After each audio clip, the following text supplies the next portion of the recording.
लाजवाब की बात है, तालीम नहीं दी जाती परिंदों को उड़ने की, वो खुद ही समझ जाते हैं ऊंचाइयां आसमानों की। जय हिंद दोस्तों, मैथ्स टेबलेट में आप सभी का स्वागत है। जैसा कि आप सभी को पता है कि हम लोग क्रैश कोर्स के माध्यम से मैथ और साइंस के इम्पोर्टेंट क्वेश्चन को देखते हैं। तो आज हम लोग ऐसा ही एक नया क्वेश्चन देखेंगे जो मैथ से है।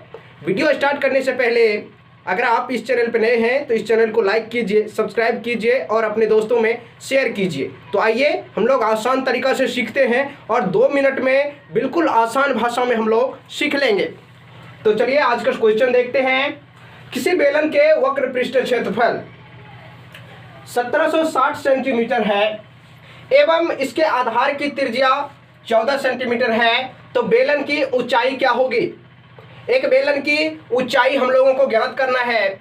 जैसा कि आप सभी को पता है कि ऊंचाई का कोई फॉर्मूला नहीं होता है, हम लोग को जो कुछ दिया हुआ है उसी से निकालना है। तो किस प्रकार से हम लोग बनाएंगे, तो देखिए पहले तो हम लोग लिखेंगे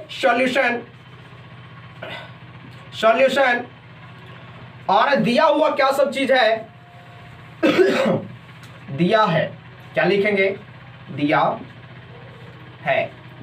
ये इंपॉर्टेंट बात है। अगर ऐसे आप लोग स्टेप बाय स्टेप सवाल को बनाते हैं तो कोई दिक्कत नहीं होगा। और क्षेत्रफल दिया हुआ है तो हम लोग लिखेंगे क्षेत्रफल 1760 सेंटीमीटर स्क्वायर और त्रिज्या दिया हुआ है आर कितना 14 सेंटीमीटर।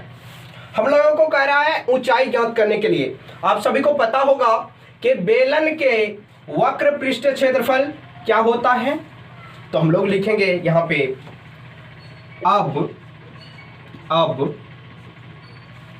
बेलन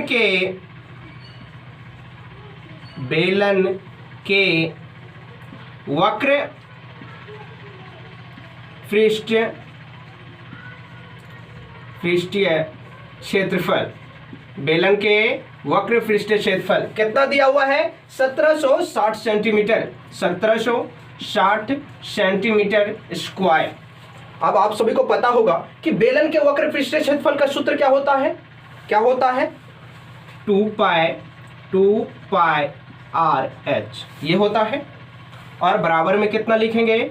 1760 सेंटीमीटर स्क्वायर। ठीक है, बेलन के वक्र पृष्ठीय क्षेत्रफल दिया हुआ था, उसी का हम लोग फॉर्मूला लगा दिए। अब हम लोग क्या करेंगे 2 और गुना, पाई का मान पता नहीं है सवाल में, तो हम लोग कितना लेते हैं? आप सभी को पता होगा कि हम लोग 22/7 लेते हैं गुन्ने। और त्रिज्या कितना है? 14 सेंटीमीटर और गुना कितना? H बराबर 1760। ठीक है, और इसको काट दीजिए, कितना हो जाएगा? 7 दूने 14, 22 दूने 44 और 44 दूने कितना होता है? 88। ऊपर वाला शब्द को हम लोग गुना में कर दिए, 2 गुना 22 गुना 2 कितना? 88। और H था, H गुना कर दिए, कितना हो जाएगा? 1760। ये हमारा हो गया। अब हम लोग को क्या करना है, इसलिए H बराबर इधर देख लीजिए साइड में, अगर 88 H के गुना में है अर्थात ऊंचाई के गुना में है, और हम लोग अगर सिर्फ ऊंचाई निकालते हैं अर्थात H निकालते हैं, तो ये रहेगा 1760 और बट्टे में 88 आ जाएगा, 88 आ जाएगा।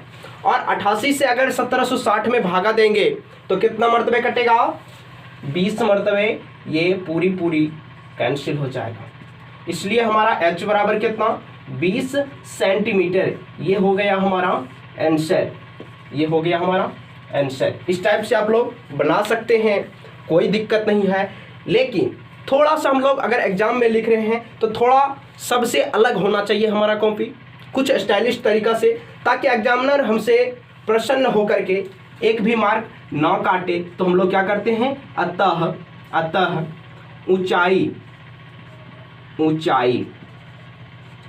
ऊंचाई बराबर कितना?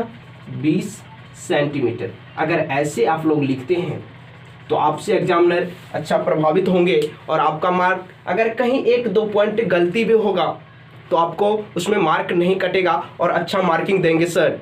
तो आप लोग हमेशा चाहिएगा कि सबसे डिफरेंट हो, सबसे अलग तरीका से हम लोग लिखें।